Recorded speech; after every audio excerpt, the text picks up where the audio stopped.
Ali Baba and the 40 Thieves, from the Arabian Nights.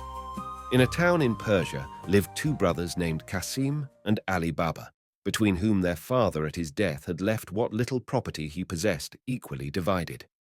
Qasim, however, having married the heiress of a rich merchant, became soon after his marriage the owner of a fine shop, together with several pieces of land, and was in consequence, through no effort of his own, the most considerable merchant in the town.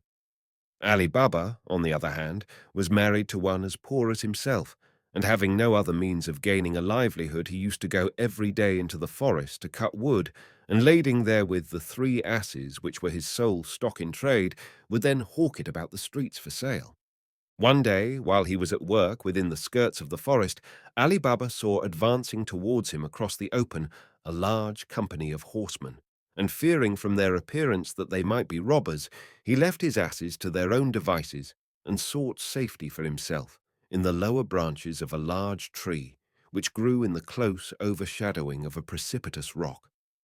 Almost immediately, it became evident that this very rock was the goal toward which the troop was bound, for having arrived, they alighted instantly from their horses, and took down each man of them a sack which seemed by its weight and form to be filled with gold. There could no longer be any doubt that they were robbers. Ali Baba counted 40 of them. Just as he had done so, the one nearest to him, who seemed to be their chief, advanced toward the rock, and in a low but distinct voice uttered the 2 words, "Open, Sesame!" Immediately, the rock opened like a door, the captain and his men passed in, and the rock closed behind them. For a long while, Ali Baba waited, not daring to descend from his hiding place, lest they should come out and catch him in the act. But at last, when the waiting had grown almost unbearable, his patience was rewarded. The door in the rock opened, and out came the 40 men, their captain leading them. When the last of them was through, "Shut, Sesame!" said the captain, and immediately the face of the rock closed together as before. Then they all mounted their horses and rode away. As soon as he felt sure that they were not returning, Ali Baba came down from the tree and made his way at once to that part of the rock where he had seen the captain and his men enter. And there, at the word, "Open, Sesame," a door suddenly revealed itself and opened. Ali Baba had expected to find a dark and gloomy cavern. Great was his astonishment, therefore, when he perceived a spacious and vaulted chamber lighted from above through a fissure in the rock, and there spread out before him lay treasures in profusion, bales of merchandise, silks, carpets, brocades, and above all gold and silver lying in loose heaps or in sacks piled one upon another. He did not take long to consider what he should do. Disregarding the silver and the gold that lay loose, he brought to the mouth of the cave as many sacks of gold as he thought his 3 asses might carry, and having loaded them on and covered them with wood so that they might not be seen, he closed the rock by the utterance of the magic words which he had learned, and departed for the town, a well-satisfied man. When he got home, he drove his asses into a small court, and shutting the gates carefully, he took off the wood that covered the bags and carried them in to his wife. She, discovering them to be full of gold, feared that her husband had stolen them, and began sorrowfully to reproach him. But Ali Baba soon put her mind at rest on that score, and having poured all the gold into a great heap upon the floor, he sat down at her side to consider how well it looked. Soon his wife, poor careful body, must needs begin counting it over piece by piece. Ali Baba let her go on for a while, but before long the sight set him laughing. "Wife," said he, "you will never make an end of it that way. The best thing to do is to dig a hole and bury it. Then we shall be sure that it is not slipping through our fingers." "That will do well enough," said his wife, "but it would be better first to have the measure of it. So while you dig the hole, I will go round to Kasim's and borrow a measure small enough to give us an exact reckoning." "Do as you will," answered her husband, "but see that you keep the thing secret." Off went Ali Baba's wife to her brother-in-law's house. Kasim was from home, so she begged of his wife the loan of a small measure, naming for choice the smallest. This set the sister-in-law wondering.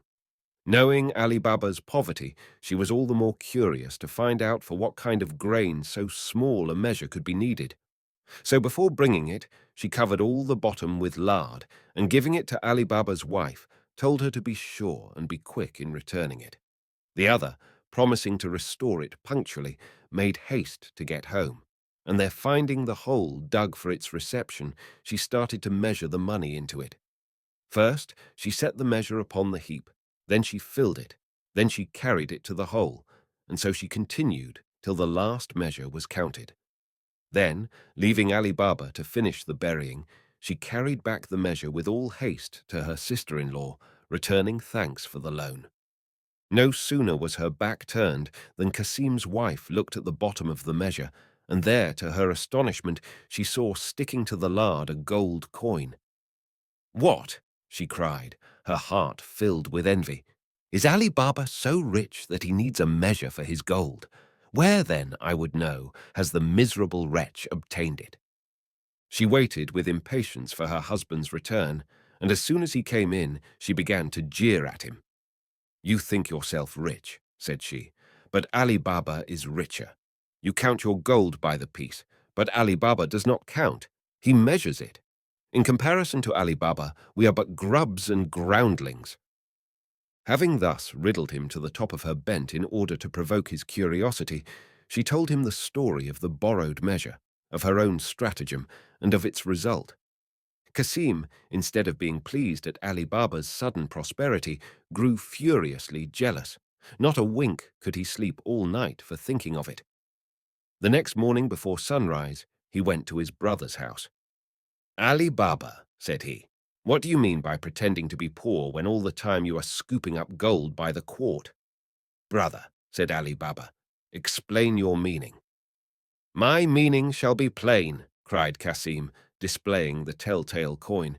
"How many more pieces have you like this that my wife found sticking to the bottom of the measure yesterday?" Ali Baba, perceiving that the intervention of wives had made further concealment useless, told his brother the true facts of the case, and offered him, as an inducement for keeping the secret, an equal share of the treasure. "That is the least that I have the right to expect," answered Kasim haughtily. "It is further necessary that you should tell me exactly where the treasure lies, that I may, if need be, test the truth of your story. Otherwise I shall find it my duty to denounce you to the authorities." Ali Baba, having a clear conscience, had little fear of Kasim's threats, but out of pure good nature he gave him all the information he desired, not forgetting to instruct him in the words which would give him free passage into the cave and out again. Kasim, who had thus secured all he had come for, lost no time in putting his project into execution. Intent on possessing himself of all the treasures which yet remained, he set off the next morning before daybreak, taking with him 10 mules laden with empty crates.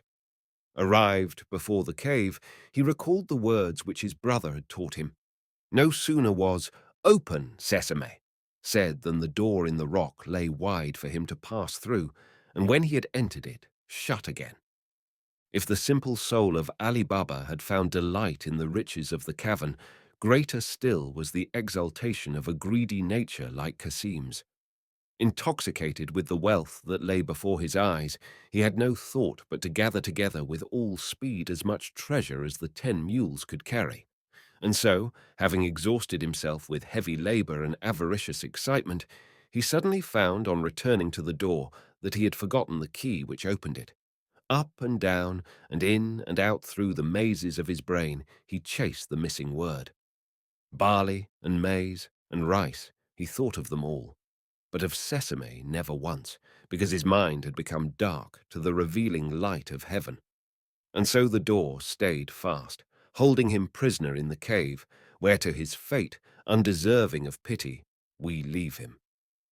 Toward noon the robbers returned, and saw, standing about the rock, the 10 mules laden with crates. At this they were greatly surprised, and began to search with suspicion amongst the surrounding crannies and undergrowth.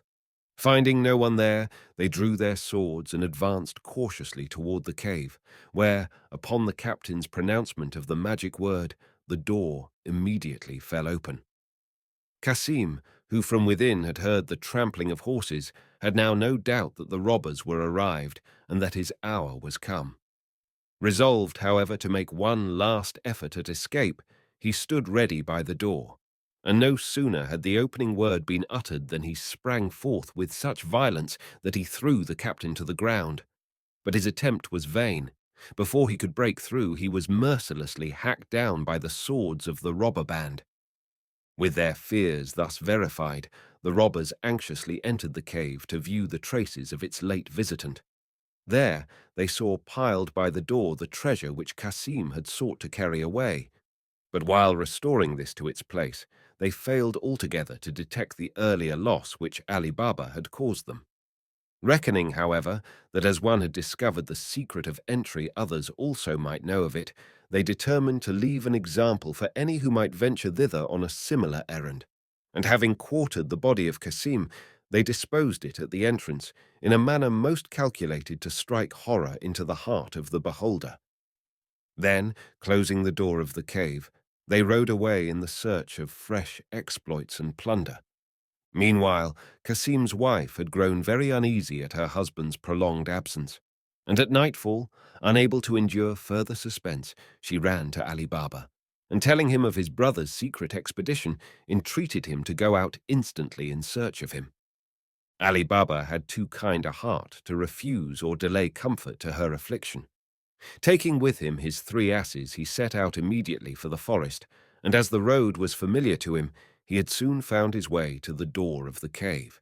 When he saw there the traces of blood, he became filled with misgiving, but no sooner had he entered than his worst fears were realized. Nevertheless, brotherly piety gave him courage. Gathering together the severed remains and wrapping them about with all possible decency, he laid them upon one of the asses. Then, bethinking him that he deserved some payment for his pains, he loaded the 2 remaining asses with sacks of gold, and covering them with wood as on the first occasion, made his way back to the town while it was yet early. Leaving his wife to dispose of the treasure borne by the 2 asses, he led the 3rd to his sister-in-law's house, and knocking quietly so that none of the neighbors might hear, was presently admitted by Morgiana, a female slave whose intelligence and discretion had long been known to him. "Morgiana," said he, "there's trouble on the back of that ass. Can you keep a secret?" And Morgiana's nod satisfied him better than any oath. "Well," said he, "your master's body lies there waiting to be pieced, and our business now is to bury him honorably, as though he had died a natural death. Go and tell your mistress that I want to speak to her." Morgiana went into her mistress, and returning presently, bade Ali Baba enter. Then, leaving him to break to his sister-in-law the news and the sad circumstances of his brother's death, she, with her plan already formed, hastened forth and knocked at the door of the nearest apothecary. As soon as he opened to her, she required of him in trembling agitation certain pilules efficacious against grave disorders, declaring in answer to his questions that her master had been taken suddenly ill. With these she returned home, and her plan of concealment having been explained and agreed upon much to the satisfaction of Ali Baba, she went forth the next morning to the same apothecary, and with tears in her eyes besought him to supply her in haste with a certain drug that is given to sick people only in the last extremity. Meanwhile, the rumor of Kasim's sickness had got abroad. Ali Baba and his wife had been seen coming and going, while Morgiana, by her ceaseless activity, had made the 2 days' pretended illness seem like a fortnight. So when a sound of wailing arose within the house, all the neighbors concluded without further question that Kasim had died a natural and honorable death. But Morgiana had now a still more difficult task to perform, it being necessary for the obsequies that the body should be made in some way presentable. So at a very early hour the next morning, she went to the shop of a certain merry old cobbler, Baba Mustafa by name, who lived on the other side of the town. Showing him a piece of gold, she inquired whether he were ready to earn it by exercising his craft in implicit obedience to her instructions. And when Baba Mustafa sought to know the terms, "First," said she, "you must come with your eyes bandaged. Secondly, you must sew what I put before you without asking questions. And thirdly, when you return, you must tell nobody. Mustafa, who had a lively curiosity into other folks' affairs, boggled for a time at the bandaging and doubted much of his ability to refrain from question. But having on these considerations secured the doubling of his fee, he promised secrecy readily enough, and taking his cobbler's tackle in hand, submitted himself to Morgiana's guidance and set forth. This way and that she led him blindfold, till she had brought him to the house of her deceased master. Then, uncovering his eyes in the presence of the dismembered corpse, she bade him get out thread and wax and join the pieces together. Baba Mustafa plied his task according to the compact, asking no question. When he had done, Morgiana again bandaged his eyes and led him home, and giving him a third piece of gold the more to satisfy him, she bade him good day and departed. So in seemliness, and without scandal of any kind, were the obsequies of the murdered Cassim performed. And when all was ended, seeing that his widow was desolate, and his house in need of a protector, Ali Baba, with brotherly piety, took both the one and the other into his care, marrying his sister-in-law according to Moslem rule, and removing with all his goods and newly acquired treasure to the house which had been his brother's. And having also acquired the shop where Cassim had done business, he put into it his own son, who had already served an apprenticeship to the trade. So, with his fortune well established, let us now leave Ali Baba and return to the robber's cave. Thither, at the appointed time, came the 40 robbers, bearing in hand fresh booty, and great was their consternation to discover that not only had the body of Cassim been removed, but a good many sacks of gold as well. It was no wonder that this should trouble them, for so long as anyone could command secret access, the cave was useless as a depository for their wealth. The question was, what could they do to put an end to their present insecurity? After long debate, it was agreed that one of their number should go into the town disguised as a traveller, and there, mixing with the common people, learn from their report whether there had been recently any case in their midst of sudden prosperity or sudden death. If such a thing could be discovered, then they made sure of tracking the evil to its source and imposing a remedy. Although the penalty for failure was death, one of the robbers at once boldly offered himself for the venture, and having transformed himself by disguise and received the wise counsels and commendations of his fellows, he set out for the town. Arriving at dawn, he began to walk up and down the streets and watch the early stirring of the inhabitants. So, before long, he drew up at the door of Baba Mustafa, who, though old, was already seated at work upon his cobbler's bench. The robber accosted him.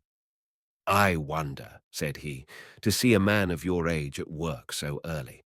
Does not so dull a light strain your eyes?" "Not so much as you might think," answered Baba Mustafa. "Why, it was but the other day that at this same hour I saw well enough to stitch up a dead body in a place where it was certainly no lighter." "Stitch up a dead body!" cried the robber, in pretended amazement, concealing his joy at this sudden intelligence. "Surely you mean in its winding sheet, for how else can a dead body be stitched?" "No, no," said Mustafa. "What I say I mean, but as it is a secret, I can tell you no more." The robber drew out a piece of gold. "Come," said he, "tell me nothing you do not care to, only show me the house where lay the body that you stitched." Baba Mustafa eyed the gold longingly. "Would that I could," he replied, "but alas, I went to it blindfold." "Well," said the robber, "I have heard that a blind man remembers his road. Perhaps, though seeing you might lose it, blindfold you might find it again." Tempted by the offer of a second piece of gold, Baba Mustafa was soon persuaded to make the attempt. "It was here that I started," said he, showing the spot, "and I turned as you see me now." The robber then put a bandage over his eyes and walked beside him through the streets, partly guiding and partly being led, till of his own accord Baba Mustafa stopped. "It was here," said he. "The door by which I went in should now lie to the right." And he had in fact come exactly opposite to the house which had once been Cassim's, where Ali Baba now dwelt. The robber, Having marked the door with a piece of chalk which he had provided for the purpose, removed the bandage from Mustafa's eyes, and leaving him to his own devices, returned with all possible speed to the cave where his comrades were awaiting him. Soon after the robber and cobbler had parted, Morgiana happened to go out upon an errand, and as she returned, she noticed the mark upon the door. This, she thought, is not as it should be. Either some trick is intended, or there is evil brewing for my master's house. Taking a piece of chalk, she put a similar mark upon the 5 or 6 doors lying to right and left, and having done this, she went home with her mind satisfied, saying nothing. In the meantime, the robbers had learned from their companion the success of his venture. Greatly elated at the thought of the vengeance so soon to be theirs, they formed a plan for entering the city in a manner that should arouse no suspicion among the inhabitants. Passing in by 2s and 3s, and by different routes, they came together to the marketplace at an appointed time, while the captain and the robber who had acted as spy made their way alone to the street in which the marked door was to be found. Presently, just as they had expected, they perceived a door with the mark on it. "That is it," said the robber, but as they continued walking so as to avoid suspicion, they came upon another and another, till before they were done, they had passed 6 in succession. So alike were the marks that the spy, though he swore he had made but one, could not tell which it was. Seeing that the design had failed, the captain returned to the marketplace, and having passed the word for his troop to go back in the same way as they had come, he himself set the example of retreat. When they were all reassembled in the forest, the captain explained how the matter had fallen, and the spy, acquiescing in his own condemnation, kneeled down and received the stroke of the executioner. But as it was still necessary for the safety of all that so great a trespass and theft should not pass unavenged, another of the band, undeterred by the fate of his comrade, volunteered upon the same conditions to prosecute the quest wherein the other had failed. Coming by the same means to the house of Ali Baba, he set upon the door, at a spot not likely to be noticed, a mark in red chalk to distinguish it clearly from those which were already marked in white. But even this precaution failed of its end. Morgiana, whose eye nothing could escape, noticed the red mark at the first time of passing, and dealt with it just as she had done with the previous one.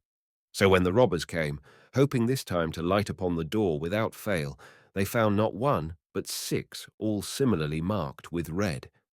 When the second spy had received the due reward of his blunder, the captain considered how by trusting to others he had come to lose 2 of his bravest followers, so the third attempt he determined to conduct in person. Having found his way to Ali Baba's door, as the 2 others had done by the aid of Baba Mustafa, he did not set any mark upon it, but examined it so carefully that he could not in future mistake it. He then returned to the forest and communicated to his band the plan which he had formed.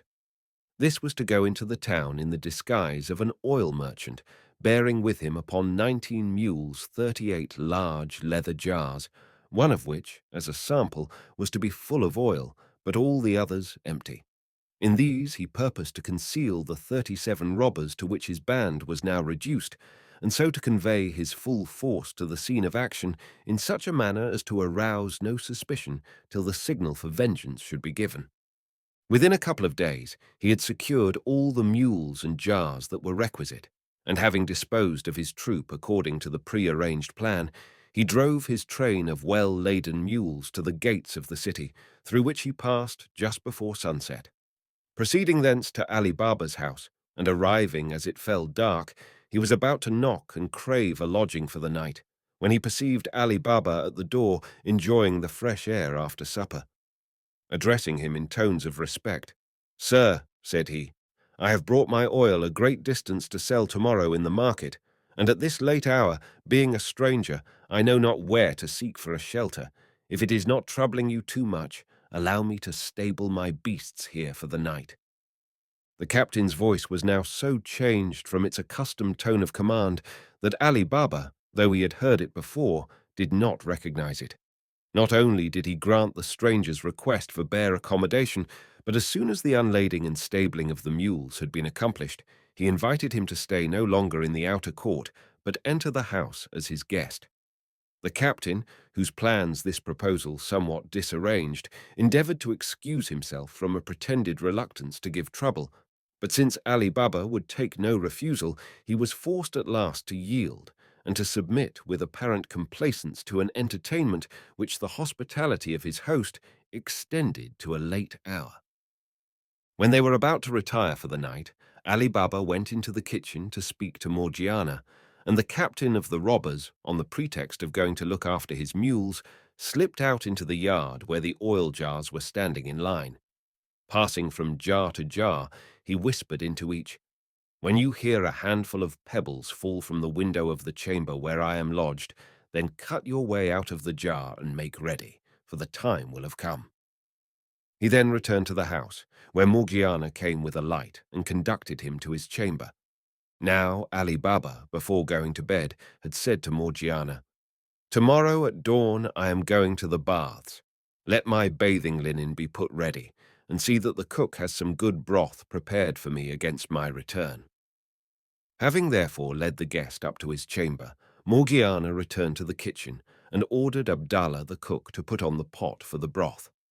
Suddenly, while she was skimming it, the lamp went out, and on searching, she found there was no more oil in the house.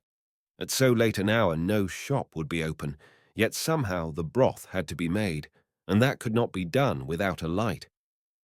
"As for that," said Abdallah, seeing her perplexity, "why trouble yourself?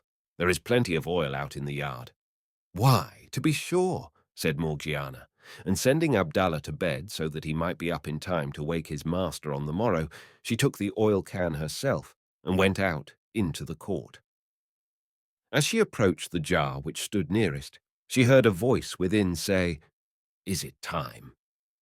To one of Morgiana's intelligence, an oil jar that spoke was an object of even more suspicion than a chalk mark on a door, and in an instant she apprehended what danger for her master and his family might lie concealed around her.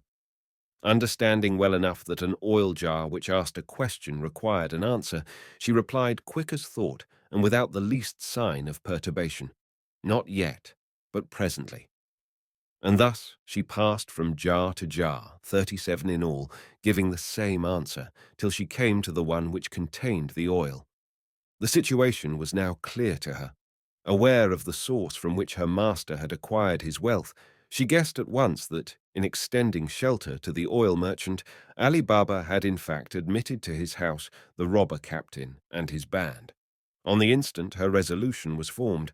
Having filled the oil can, she returned to the kitchen. There she lighted the lamp, and then, taking a large kettle, went back once more to the jar which contained the oil. Filling the kettle, she carried it back to the kitchen, and putting under it a great fire of wood, had soon brought it to the boil. Then, taking it in hand once more, she went out into the yard and poured into each jar in turn a sufficient quantity of the boiling oil to scald its occupant to death. She then returned to the kitchen, and having made Ali Baba's broth, put out the fire, blew out the lamp, and sat down by the window to watch. Before long, the captain of the robbers awoke from the short sleep which he had allowed himself, and finding that all was silent in the house, he rose softly and opened the window. Below stood the oil jars. Gently into their midst he threw the handful of pebbles agreed on as a signal, but from the oil jars came no answer. He threw a second and a third time, yet though he could hear the pebbles falling among the jars, there followed only the silence of the dead. Wondering whether his band had fled, leaving him in the lurch, or whether they were all asleep, he grew uneasy, and descending in haste, made his way into the court. As he approached the first jar, a smell of burning and hot oil assailed his nostrils, and looking within, he beheld in rigid contortion the dead body of his comrade. In every jar the same sight presented itself, till he came to the one which had contained the oil. There, in what was missing, the means and manner of his companion's death were made clear to him. Aghast at the discovery and awake to the danger that now threatened him, he did not delay an instant, but forcing the garden gate and thence climbing from wall to wall, he made his escape out of the city. When Morgiana, who had remained all this time on the watch, was assured of his final departure, she put her master's bath linen ready and went to bed well satisfied with her day's work. The next morning, Ali Baba, awakened by his slave, went to the baths before daybreak. On his return, he was greatly surprised to find that the merchant was gone, leaving his mules and oil jars behind him. He inquired of Morgiana the reason. "You will find the reason," said she, "if you look into the first jar you come to." Ali Baba did so, and seeing a man, started back with a cry. "Do not be afraid," said Morgiana. "He is dead and harmless, and so are all the others whom you will find if you look further." As Ali Baba went from one jar to another, finding always the same sight of horror within, his knees trembled under him, and when he came at last to the one empty oil jar, he stood for a time motionless, turning upon Morgiana eyes of wonder and inquiry. "And what," he said then, "has become of the merchant?" "To tell you that," said Morgiana, "will be to tell you the whole story. You will be better able to hear it if you have your broth first." But the curiosity of Ali Baba was far too great. He would not be kept waiting. So without further delay, she gave him the whole history, so far as she knew it, from beginning to end. And by her intelligent putting of one thing against another, she left him at last in no possible doubt as to the source and nature of the conspiracy which her quick wits had so happily defeated. "And now, dear master," she said in conclusion, "continue to be on your guard, for though all these are dead, one remains alive. And he, if I mistake not, is the captain of the band, and for that reason the more formidable and the more likely to cherish the hope of vengeance." When Morgiana had done speaking, Ali Baba clearly perceived that he owed to her not merely the protection of his property, but life itself.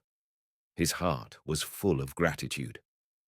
"Do not doubt," he said, "that before I die, I will reward you as you deserve, and as an immediate proof from this moment, I give you your liberty."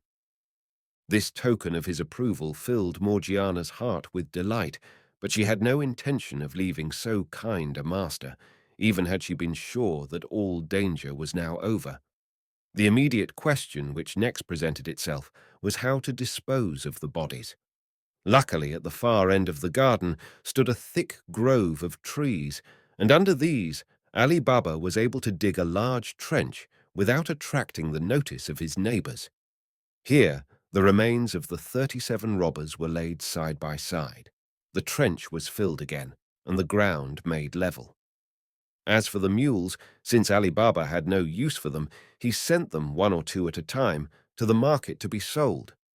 Meanwhile, the robber captain had fled back to the forest. Entering the cave, he was overcome by its gloom and loneliness. "Alas," he cried, "my comrades, partners in my adventures, sharers of my fortune, how shall I endure to live without you? Why did I lead you to a fate where valor was of no avail, and where death turned you into objects of ridicule? Surely, had you died, sword in hand, my sorrow had been less bitter. And now, what remains for me but to take vengeance for your death, and to prove, by achieving it without aid, that I was worthy to be the captain of such a band?" Thus resolved, at an early hour the next day, he assumed a disguise suitable to his purpose, and going to the town took lodging in a khan. Entering into conversation with his host, he inquired whether anything of interest had happened recently in the town. But the other, though full of gossip, had nothing to tell him concerning the matter in which he was most interested, for Ali Baba, having to conceal from all the source of his wealth, had also to be silent as to the dangers in which it involved him. The captain then inquired where there was a shop for hire, and hearing of one that suited him, he came to terms with the owner, and before long had furnished it with all kinds of rich stuffs and carpets and jewelry, which he brought by degrees with great secrecy from the cave. Now this shop happened to be opposite to that which had belonged to Cassim, and was now occupied by the son of Ali Baba. So before long the son and the newcomer, who had assumed the name of Khoja Hussein, became acquainted, and as the youth had good looks kind manners, and a sociable disposition, it was not long before the acquaintance became intimate. Cogia Hussein did all he could to seal the pretended friendship, the more so as it had not taken him long to discover how the young man and Ali Baba were related. So, plying him constantly with small presents and acts of hospitality, he forced on him the obligation of making some return. Ali Baba's son, however, had not at his lodging sufficient accommodation for entertainment. He therefore told his father of the difficulty in which Cogia Hussein's favours had placed him, and Ali Baba with great willingness at once offered to arrange matters.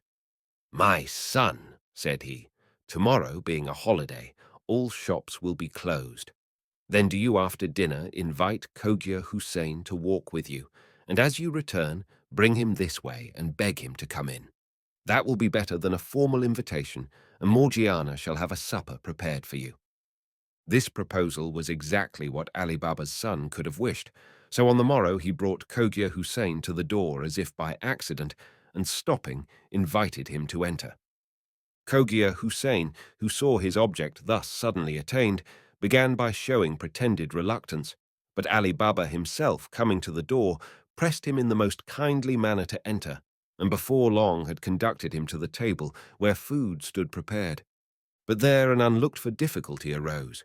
Wicked though he might be, the robber, Captain was not so impious as to eat the salt of the man he intended to kill. He therefore began with many apologies to excuse himself, and when Ali Baba sought to know the reason, "Sir," said he, "I am sure that if you knew the cause of my resolution, you would approve of it.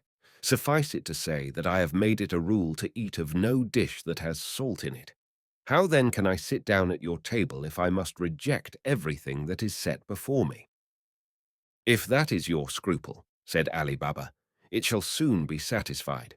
And he sent orders to the kitchen that no salt was to be put into any of the dishes presently to be served to the newly arrived guest. "Thus," said he to Cogia Houssain, "I shall still have the honour, to which I have looked forward, of returning to you under my own roof the hospitality you have shown to my son." Morgiana, who was just about to serve supper, received the order with some discontent. "Who," she said, "is this difficult person that refuses to eat salt? He must be a curiosity worth looking at." So when the saltless courses were ready to be set upon the table, she herself helped to carry in the dishes. No sooner had she set eyes on Cogia Hussein than she recognized him in spite of his disguise, and observing his movements with great attention, she saw that he had a dagger concealed beneath his robe. "Ah," she said to herself, "here is reason enough. For who will eat salt with the man he means to murder? But he shall not murder my master if I can prevent it." Now, Morgiana knew that the most favourable opportunity for the robber captain to carry out his design would be after the courses had been withdrawn, and when Ali Baba and his son and guest were alone together over their wine, which indeed was the very project that Cogia Hussein had formed. Going forth, therefore, in haste, she dressed herself as a dancer, assuming the headdress and mask suitable for the character. Then she fastened a silver girdle about her waist, and hung upon it a dagger of the same material. Thus equipped, she said to Abdallah the cook, "Take your tabor, and let us go in and give an entertainment in honour of our master's guest." So Abdallah took his tabor and played Morgiana into the hall. As soon as she had entered, she made a low curtsy and stood awaiting orders.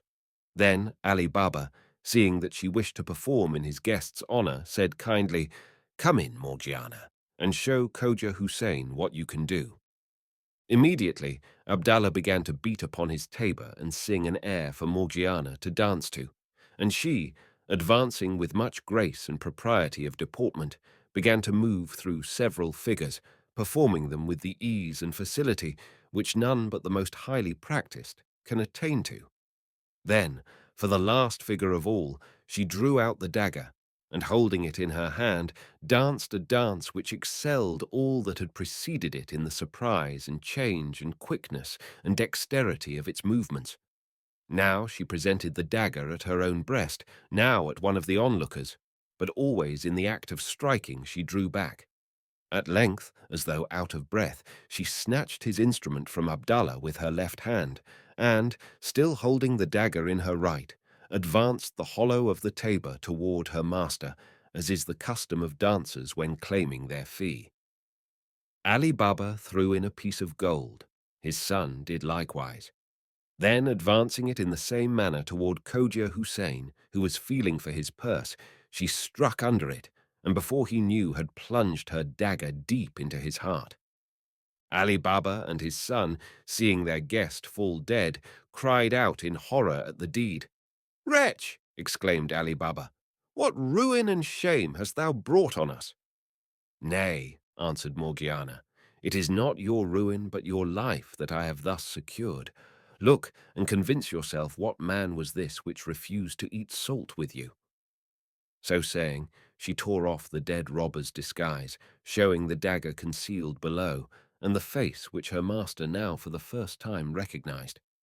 Ali Baba's gratitude to Morgiana for thus preserving his life a second time knew no bounds. He took her in his arms and embraced her as a daughter. "Now," said he, "the time is come when I must fulfill my debt, and how better can I do it than by marrying you to my son?" This proposition, far from proving unwelcome to the young man, did but confirm an inclination already formed. A few days later, the nuptials were celebrated with great joy and solemnity, and the union thus auspiciously commenced was productive of as much happiness as lies within the power of mortals to secure. As for the robber's cave, it remained the secret possession of Ali Baba and his posterity, and using their good fortune with equity and moderation, they rose to high office in the city and were held in great honor by all who knew them.